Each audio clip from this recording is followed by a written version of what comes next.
Chaque soir, Claire rentrait par le même chemin. Métro, petite ruelle bordée de néons blafards, puis sa rue, tranquille et familière. Ce soir-là, une fatigue sourde pesait sur ses épaules, et son téléphone, à court de batterie, rendait sa solitude plus palpable. Pourtant, elle appréciait ces minutes de calme avant de rentrer chez elle. En arrivant au carrefour, elle sentit quelque chose de subtil mais étrange. L'air semblait plus lourd, comme chargé d'électricité statique. Elle haussa les épaules, blâmant une journée trop longue. Elle tourna à l'angle de sa rue et s'arrêta, perplexe. La maison était là, une bâtisse qu'elle ne se souvenait pas avoir vue avant, coincée entre deux maisons qu'elle connaissait pourtant par cœur. Son apparence était froide, presque industrielle.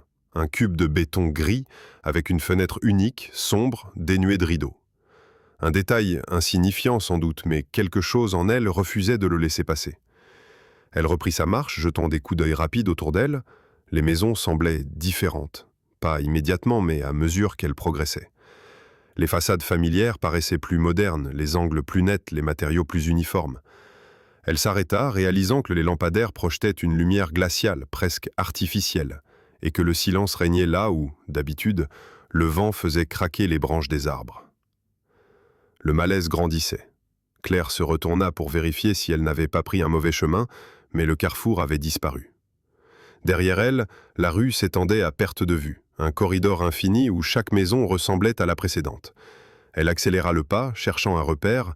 C'est alors qu'elle le vit. Une silhouette se tenait au loin, immobile au milieu de la rue. Un homme, vêtu d'un costume noir impeccable, le visage à peine visible dans la pénombre. Il ne bougeait pas. Claire sentit son cœur s'emballer. « Excusez-moi » lança-t-elle d'une voix tremblante. Pas de réponse.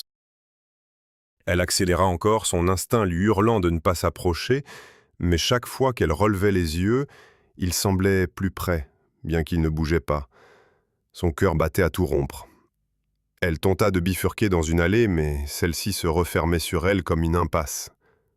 Une panique sourde l'envahit. Lorsqu'elle trébucha sur le trottoir, elle se retrouva devant la porte de la maison grise. Sans réfléchir, elle frappa de toutes ses forces. La porte s'ouvrit dans un grincement sinistre. À l'intérieur, la pièce était blanche, immaculée, dénuée de tout mobilier. Une sensation d'irréalité la submergea, comme si elle avait franchi une frontière invisible. Une voix retentit soudain, claire et synthétique. « Anomalie détectée, réinitialisation imminente. » Le sol se déroba sous ses pieds, se dissolvant en un flot de pixels. Autour d'elle, tout se brouillait, les maisons, les rues, même ses souvenirs. Des fragments de sa vie défilaient devant ses yeux, mais rien ne tenait.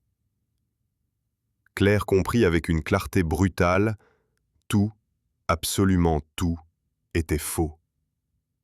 Elle n'avait jamais existé. Quelques secondes plus tard, le silence retomba. La rue reprit son apparence normale. À sa place, une autre Claire émergea, reprenant sa route comme si de rien n'était. Au loin, la silhouette en costume noir disparut dans l'ombre, un sourire énigmatique aux lèvres